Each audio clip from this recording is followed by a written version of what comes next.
Right, Teriak? Yeah, so my whole dynamic here is like I'm playing devil's advocate though. Like I'm coming at the perspective of like what homophobe would think, and this is the reason why I asked you like what's the difference between a straight woman and a gay man. Like it's easy to define in terms of the rest of us before all this this ideology came around. Like it was very easy to distinguish what a straight woman and what a gay man is, because you're either a woman or a man. But now we put in this confusion, and now these homophobes can literally just like heavily encourage this behavior. They're not doing anything negative. They're just being very positive to basically push what would be a gay kid to chemically castrating themselves and mutating their genitalia. That is an effective strategy for a homophobe in the current socio-political climate.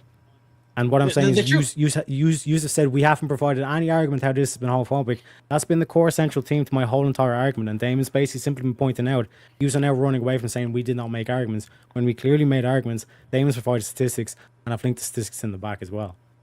Well, here's the thing, though. The amazing thing about this whole argument thing is, like, you are actually basing these arguments off of right-wing think tanks, not necessarily members of the LGBT community. We're basing it off of logic. We're not basing it off of no right-wing think tanks whatsoever. Yes, there are right-wing think tanks that literally argue exactly what you're saying.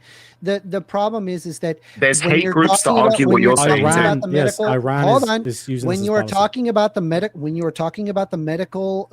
medical community and how they address this, what they use is gay affirming psychotherapy.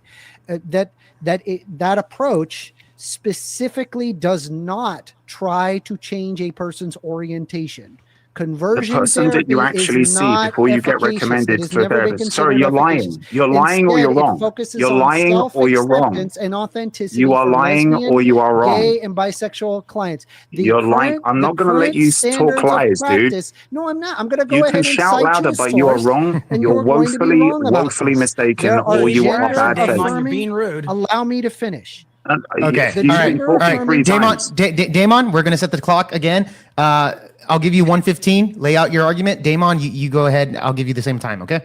Under the gender-affirming practices of care, gender-affirming care is about supporting a person's existing gender identity. If they are gay and cisgendered, it is about affirming it socially, psychologically, behaviorally, and medically. There is zero efficacy to molding them into something else. What you are saying happens physically does not happen. I will provide sources in my link below. Okay. Damon, go ahead and you can respond to that. The only thing I need to say to that is that we've seen the youngest person transition in Germany at the age of 14. In Brazil, I believe it was at the age of 11. These people surgically transitioned. And the fact that that could happen with somebody who doesn't even understand at a legal age, at least, and can't develop any kind of, can't demonstrate any kind of competency to be able to claim that they understand the surgical process that they're able to undergo.